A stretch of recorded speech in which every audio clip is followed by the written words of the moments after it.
আজকে যে আন্দোলনে নেমেছেন আপনারা, সেই আন্দোলনে কিন্তু আমিও আপনাদের মতো নামতে এসেছি। এবং আন্দোলন এমন একটা জিনিস, যে আন্দোলন হবে মানুষের ভালোর জন্য। আজকে আমরা দেখছি যে পশ্চিমবাংলার বিভিন্ন জায়গায় আজকে বিজেপি এবং সিপিএম এরা বিভিন্নভাবে মানুষ রাস্তায় নেমে আন্দোলনে নামছে। কোথাও আজকে রথ আর পথ, আজকে সেটা দেখানোর জন্যে, নতুন পথ দেখানোর জন্যে আজকে সিপিএম এবং বিজেপি রাস্তায় নেমেছে। এবং এখানে দাঁড়িয়ে কোনো জায়গায় আমরা দেখতে পাচ্ছি কোনো জায়গায় হিন্দু হিন্দু ভাব, আর তার সঙ্গে আজকে বিজেপির সঙ্গে সঙ্গে সিপিএম এর আজকে মানুষকে ভুল বোঝানোর ভাব সকলকে নিয়ে আজকে রাস্তায় নামানো হচ্ছে। কিন্তু তার থেকে বড় বিষয় আমরা লক্ষ্য করছি। আমরা কি লক্ষ্য করছি?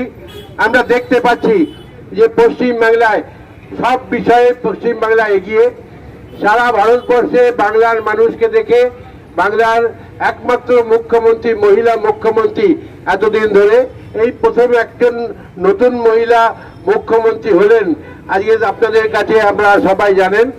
এবং তার আগে পর্যন্ত বিগত আজকে প্রায় 15 বছর ধরে আমাদের পশ্চিমবাংলার একমাত্র মুখ্যমন্ত্রী বাংলার মানুষের যে উন্নয়ন করেছেন, সেই উন্নয়ন সারা বাংলার বাইরে অন্যান্য রাজ্যে কোনো জায়গায় সংঘটিত হয়নি।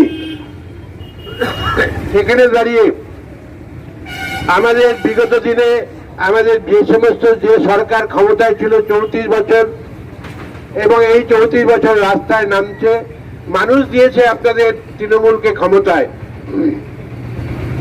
মমতা বন্দ্যোপাধ্যায় অন্য কোনো আন্দোলন করবার জন্য মানুষের কাছে পৌঁছায়নি। মমতা বন্দ্যোপাধ্যায় বলেছেন গরিব মানুষের সরকার গড়বেন বলেছেন।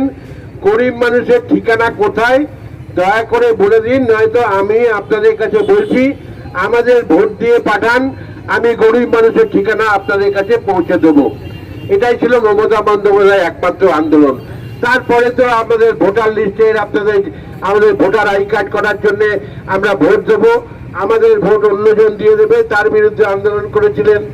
এইভাবেই আমরা দেখতে পাচ্ছি এখনো পর্যন্ত আমাদের ভোটার লিস্টে নাম যারা আছেন তারাও কিন্তু দুর্নীতিভাবে গ্রস্তভাবে ভারতবর্ষের যে সরকার, সে সরকার চেষ্টা করে যাচ্ছে ভারতবর্ষে এইভাবেই আধারের যে ভোটার লিস্ট, সেই ভোটার লিস্টগুলোতে কারচুপি তৈরি করে তারা আমাদের এইভাবে জোর করে পশ্চিমবাংলায় ক্ষমতা আসার জন্য চেষ্টা করছে। এবং ইতিমধ্যে ভারতবর্ষের অন্যান্য 4টি রাজ্যে নির্বাচনে তারা কিন্তু ক্ষমতায় এসেছে এইভাবে আজকে ভোটার লিস্টে দুর্নীতি করে।